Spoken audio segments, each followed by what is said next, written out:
ಸಂಪುಟ ಪುನರ್ರಚನೆಗೆ ಹೈಕಮಾಂಡ್ ಮುಂದೆ ಸಿಎಂ ಸಿದ್ದರಾಮಯ್ಯ ಪ್ರಸ್ತಾಪ ಮಾಡಿದ್ದಾರೆ. ಆದರೆ ಡಿಸಿಎಂ ಡಿಕೆ ಮಾತ್ರ ಪೂರ್ಣ ಪ್ರಮಾಣದಲ್ಲಿ ವಿರೋಧವನ್ನ ಮಾಡ್ತಾ ಇದ್ದಾರೆ. ಮೂಲಗಳ ಮಾಹಿತಿ ಪ್ರಕಾರ ಸಂಕ್ರಾಂತಿ ಬಳಿಕವೇ ಸಂಪುಟ ಪುನರ್ರಚನೆ ಎನ್ನಲಾಗ್ತಾ ಇದೆ. ಮತ್ತೊಂದು ಕಡೆ ದೆಹಲಿ ದಂಡಯಾತ್ರೆ ಜೋರಾಗಿ ನಡೀತಾ ಇದೆ. ಈ ಬಗ್ಗೆ ಕಂಪ್ಲೀಟ್ ರಿಪೋರ್ಟ್ ಬನ್ನಿ ನೋಡೋಣ.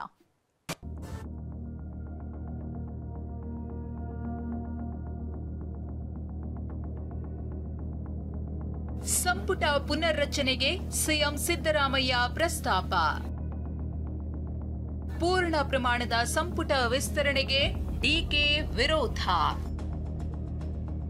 ಸದ್ಯಕ್ಕಿಲ್ವಾ ಸಂಪುಟಕ್ಕೆ ಸರ್ಜರಿ, ಸಂಕ್ರಾಂತಿಗೆ ಸಿಹಿನ.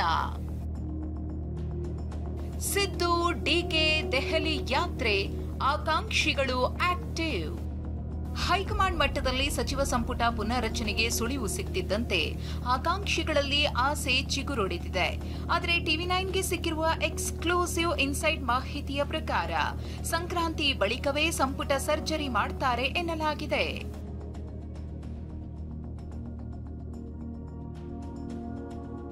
ಹೌದು, ಅದ್ಯಾವಾಗ ಬಿಹಾರ ಚುನಾವಣೆಯಲ್ಲಿ ಕಾಂಗ್ರೆಸ್ ಹೀನಾಯ ಸೋಲು ಅನುಭವಿಸ್ತೋ ನೋಡಿ. ನಾಯಕತ್ವ ಬದಲಾವಣೆಗೆ ಹೈಕಮಾಂಡ್ ಹಿಂದೇಟು ಹಾಕ್ತಿದೆ. ನಾಯಕತ್ವ ಬದಲಾವಣೆ ವಿಚಾರದಲ್ಲಿ ವರಿಷ್ಠರು ಎಚ್ಚರಿಕೆಯ ಹೆಜ್ಜೆ ಇಡ್ತಿದ್ದಾರೆ. ಆದರೆ ಸಂಪುಟ ಪುನರ್ರಚನೆಯಲ್ಲಿ ಸಚಿವಾಕಾಂಕ್ಷಿಗಳಲ್ಲಿ ಭರವಸೆ ಇದೆ. ಯಾಕಂದ್ರೆ ಸರ್ಕಾರ ರಚನೆಯಾಗಿ 2.5 ವರ್ಷ ಆಗೋಕೆ ಕೇವಲ 3 ದಿನಗಳಷ್ಟೇ ಬಾಕಿ ಇದೆ. ನವೆಂಬರ್ 20ಕ್ಕೆ 2.5 ವರ್ಷ ಆಗುತ್ತೆ. ಹೀಗಾಗಿ ಸಚಿವ ಸಂಪುಟ ಪುನರ್ರಚನೆ ಆಗೇ ಆಗುತ್ತೆ ಅಂತ ಆಕಾಂಕ್ಷಿಗಳು ಹೈಕಮಾಂಡ್ನತ್ತ ಚಿತ್ತ ಹರಿಸಿದ್ರು. ಆದರೆ ಸಂಕ್ರಾಂತಿ ಬಳಿಕವೇ ಸಂಪುಟ ಪುನರ್ರಚನೆ ಅನ್ನೋ ಮಾಹಿತಿ ಸಿಕ್ಕಿದೆ. ಬಿಹಾರ ಚುನಾವಣೆ ಸೋಲಿನ ಆಘಾತದಿಂದ ಹೊರಬರೋಕೆ ಕಾಂಗ್ರೆಸ್ಗೆ ಇನ್ನೂ ಸಮಯ ಬೇಕಿದೆ. ಹೀಗಾಗಿ ಸದ್ಯಕ್ಕೆ ಸಿದ್ದರಾಮಯ್ಯ ಸಂಪುಟಕ್ಕೆ ಸರ್ಜರಿ ಇಲ್ಲ ಎನ್ನಲಾಗ್ತಿದೆ. ಸಂಪುಟ ಪುನರ್ರಚನೆ ಅಥವಾ ವಿಸ್ತರಣೆ ಬಗ್ಗೆ ಸದ್ಯಕ್ಕೆ ಬ್ರೇಕ್ ಹಾಕೋಕೆ ನಿರ್ಧಾರ ಮಾಡಲಾಗಿದೆಯಂತೆ. ಸದ್ಯಕ್ಕೆ ಬದಲಾವಣೆ ಮಾಡದಂತೆ ಹೈಕಮಾಂಡ್ ಕೂಡ ಸೂಚನೆ ಕೊಟ್ಟಿದೆ ಎನ್ನಲಾಗಿದೆ.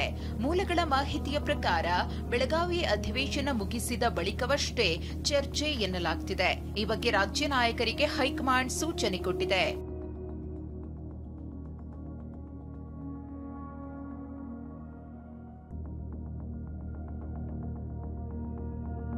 ಸಚಿವ ಸಂಪುಟ ಪುನರ್ರಚನೆಯ ಬಗ್ಗೆ ಕಾಂಗ್ರೆಸ್ ನಾಯಕರು ಹೇಳ್ತಿರುವುದು ಹೀಗೆ. ಈಗ ಬಹಳ ದಿನದ ಬೇಡಿಕೆ, ಬಹಳ ಜನ ಮಂತ್ರಿಗಳಾಗಬೇಕು ಅಂತ ಅಪೇಕ್ಷೆ ಪಡ್ತಾ ಇದ್ರು. ಈಗ ಅನುಮತಿ ಸಿಕ್ಕಿದ್ದೆ ಅಂತಾದರೆ ಮುಖ್ಯಮಂತ್ರಿಗಳು ಮತ್ತು ಹೈಕಮಾಂಡ್ನವರು ಮಾಡ್ತಾರೆ. ಅದರಲ್ಲೇನು ದೊಡ್ಡ ಏನು ವಿಚಾರ ಏನು ನನಗೇನು ಅನಿಸಲ್ಲ. ಸಚಿವ ಸಂಪುಟ ಏನಾದರೂ ವಿಸ್ತರಣೆ ನಮ್ಮ ಕೈಯಲ್ಲಿ ಇಲ್ಲದಕ್ಕೆ ನಾವೇನು ಹೇಳೋದು ಹೇಳಿಗೆ ಅದು ಮಾಡಬೇಕಾದ್ರೆ ಅವ್ರು ನಾವಲ್ಲ. ನೀವು ಹೇಳಿದೀವಿ, ಮೊನ್ನೆ ಹೇಳಿದೀವಿ, ನಾವು ಮಾಧ್ಯಮದಲ್ಲಿ ನೋಡಿದ್ವಿ ಅಷ್ಟೇ. CM ಅವರು ಅದಕ್ಕೆ ಹೇಳಬೇಕು ಬಂದು ಬೆಂಗಳೂರಲ್ಲಿ. ಬಟ್ ಡೆಲ್ಲಿಯಲ್ಲಿ ಹೇಳಿದ್ರೆ ಅದಕ್ಕೆ ಒಂದು ಫುಲ್ ಸ್ಟಾಪ್ ಆಗ್ತದೆ, ಇಲ್ಲಾಂದ್ರೆ ವಾಪೋ ಅಷ್ಟೇ. ನನಗೆ ಗೊತ್ತಿಲ್ಲ. ಅವರು ಸಚಿವರಿದ್ದಾರೆ, ಹಿರಿಯರಿದ್ದಾರೆ, ಅವ್ರು ಹೇಳ್ತಾರೆ. ಮುಖ್ಯಮಂತ್ರಿಗಳ ಪರಮಾಧಿಕಾರ ಸಚಿವ ಸಂಪುಟ ಪುನರ್ರಚನೆ, ಹೈಕಮಾಂಡ್ ಅಪ್ಪಣೆ ಪಡೆದು ಅವರು ಕಾರ್ಯವನ್ನು ನಿರ್ವಹಿಸ್ತಾ ಇದ್ದಾರೆ. ಸೊ ಪಕ್ಷದ ಅಧ್ಯಕ್ಷರಾಗಿ DK ಶಿವಕುಮಾರ್ ಅವರು ಪಕ್ಷದ ಸಂಘಟನೆಗೆ ಮತ್ತು ಪಕ್ಷದ ಪುನಶ್ಚೇತನಕ್ಕೆ ಏನು ಸಲಹೆಗಳನ್ನು ಹೈಕಮಾಂಡ್ ಕೇಳಿದ್ರೆ ಅದನ್ನು ಕೊಡ್ತಾರೆ. ದೊಡ್ಡ ಪ್ರಮಾಣದಲ್ಲಿ ಪುನರ್ರಚನೆಗೆ ಹೈಕಮಾಂಡ್ ನಾಯಕರೊಬ್ಬರು ಸಲಹೆ ಕೊಟ್ಟಿದ್ದಾರೆ ಅನ್ನೋ ಮಾಹಿತಿಯೂ ಸಿಕ್ಕಿದೆ. ಹಾಲಿ ಸಚಿವರಿಗೆ ಪಕ್ಷದ ಕೆಲಸ ನೀಡಿ ಎಂದಿರುವ ಹೈಕಮಾಂಡ್ ನಾಯಕರೊಬ್ಬರು ಸಂಪುಟ ಪುನರ್ರಚನೆ ಬದಲಾಗಿ 4 ಪ್ರಮುಖ ಸ್ಥಾನಗಳ ಬಗ್ಗೆ ಚರ್ಚೆ ಮಾಡಿದ್ದಾರೆ. ನಾಗೇಂದ್ರ ರಾಜಣ್ಣ ಅವರಿಂದ ಖಾಲಿಯಾದ ಸ್ಥಾನ ತುಂಬುವುದು, ಪರಿಷತ್ ಸಭಾಪತಿ ಮತ್ತು ಉಪಸಭಾಪತಿ ಆಯ್ಕೆಯ ಬಗ್ಗೆ ಪ್ರಸ್ತಾಪವೂ ಆಗಿದೆ. ಎಲ್ಲಾ ಆಯ್ಕೆಯನ್ನು ಹೈಕಮಾಂಡ್ ಮುಕ್ತವಾಗಿಯೇ ಇಟ್ಟಿದೆಯಂತೆ.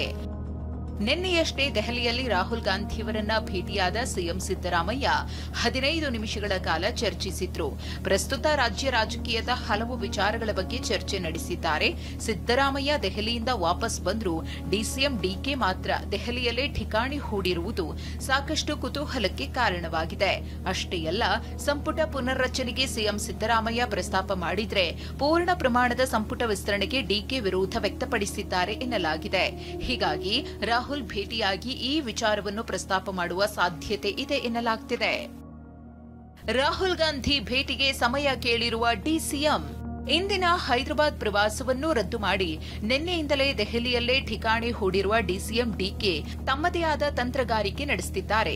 ಮಾಜಿ ಸಂಸದ ಡಿಕೆ ಸುರೇಶ್ ಕೂಡ ದೆಹಲಿಗೆ ಎಂಟ್ರಿ ಕೊಟ್ಟಿದ್ದಾರೆ. ರಾಹುಲ್ ಗಾಂಧಿ ಭೇಟಿಗೆ ಸಮಯ ಕೇಳಿರುವ ಡಿಸಿಎಂ ಡಿಕೆ ಪ್ರಸ್ತುತ ರಾಜ್ಯ ರಾಜಕೀಯದ ಬಗ್ಗೆ ಚರ್ಚೆ ಮಾಡುವ ಸಾಧ್ಯತೆ ಇದೆ ಎನ್ನಲಾಗುತ್ತಿದೆ. ನಾಳೆ ಮತ್ತೆ ದೆಹಲಿಗೆ ತೆರಳಲಿರುವ ಸಿಎಂ ಸಿದ್ದರಾಮಯ್ಯ ಹೈಕಮಾಂಡ್ ನಾಯಕರನ್ನ ಭೇಟಿ ಮಾಡಲಿದ್ದಾರೆ. ನವೆಂಬರ್ 18ರಂದು ದೆಹಲಿಗೆ ಕೆಸಿ ವೇಣುಗೋಪಾಲ್ ಬಂದ ಬಳಿಕ ಎಲ್ಲವೂ ಚರ್ಚೆಯಾಗುತ್ತೆ. ಮಲ್ಲಿಕಾರ್ಜುನ ಖರ್ಗೆ ಅವರ ಜೊತೆಗೂ ಸಿಎಂ ಮಾತುಕತೆ ನಡೆಸುವ ಸಾಧ್ಯತೆ ಇದೆ. ಮುಂದೆ ದೆಹಲಿಯಲ್ಲಿ ಅದ್ಯಾವ ಬೆಳವಣಿಗೆ ಆಗುತ್ತೆ ಅನ್ನೋದನ್ನ ಕಾದು ನೋಡಬೇಕಿದೆ. ಮಹೇಶ್, ಟಿವಿ9 ನವದೆಹಲಿ.